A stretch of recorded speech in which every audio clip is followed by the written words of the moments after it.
my backside from the hard plastic surface of the bench, prompting me to shift in my seat. I watch the scene before me, of the expectant crowd as they wait for their loved ones.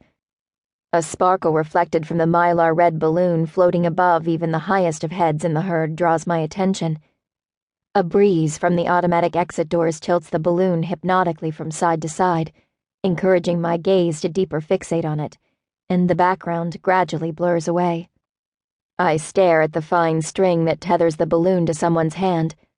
A security announcement funnels in the background, urges people to not leave their belongings unattended. I drop my stare lower to the chubby little hand holding the balloon. It belongs to a child standing with a woman who I guess is his mother.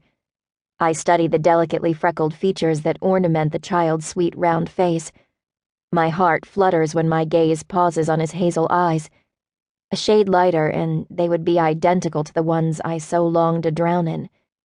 And I recycle yet again my memories of Daniel, of the call last night and his voice that manifested relief for us both. Did I make the right decision not to call him back? The dying line took away my courage and any bit of assurance I had in me when I dialed his number. You did the right thing, Hales. Stop beating yourself up. Just stop. And through my mulling, a sudden spark draws my focus. A light of joy. Joy that could only be enticed from the lips of a cheerful child.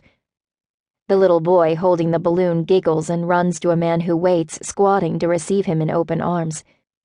My heart swells at the sight. This is the very moment of why I love watching people at airports. As disturbing a habit as this is, these kinds of encounters are just priceless. My gaze drifts to the herd of people coming out of the automatic doors behind the boy's father. I gape at them, absorbed for a long while. I shake my head, take a deep breath, and check my watch. I should go before I show up on airport security radars as a suspected sleeper cell agent. Ungluing my body from the seat, I start to walk toward the exit that leads to the parking lot. Paid parking stub in hand, I buckle up and start the engine.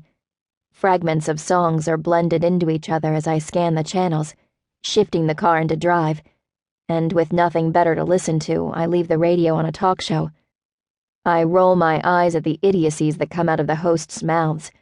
With a sudden urge for an iced caramel latte, I start tapping my fingers nervously at the wheel. The swanky rental car in front of me doesn't move, nor does it make any signs of moving soon. I inch forward, trying to see the driver causing this setback, and shake my head when I see a fluffy bob and a hunched shoulder that probably belongs to some older woman. Come on. I honk once, but it doesn't seem to bother the person ahead. Grandma, you of all people should know we live on borrowed time. Let the rest of humanity proceed with their lives. Ugh. My impatience grows with every passing second. I step out of the car, slam the door, and cursing under my breath, stride toward the hazard.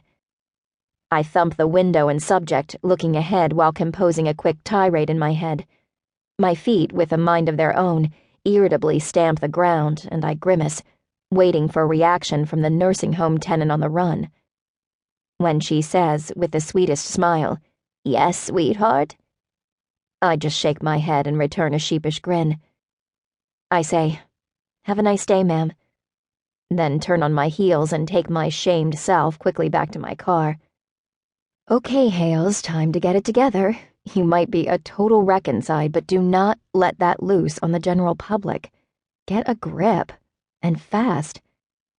After I leave the oh-so-blessed Starbucks, gulping the much-desired cold, sweet, caffeinated beverage, I head back to my parents' house, though it's the last place I really want to be. A taxi that stops right outside their gate distracts me while I try to rear park the sedan in the narrow slot next to my mom's hybrid. Stephen? My heart speeds up at the thought.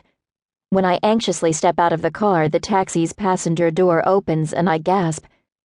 Even though I'm surrounded by an infinite amount of oxygen, none of it seems to enter my lungs. I gape at the passenger as he leaves the vehicle, and for a beat, I actually lose my balance. The world around me stills. I am cemented to the asphalt, unable to move or perform any action, including breathing, other than to watch him, hypnotized as though he were a figment orchestrated by my wild imagination.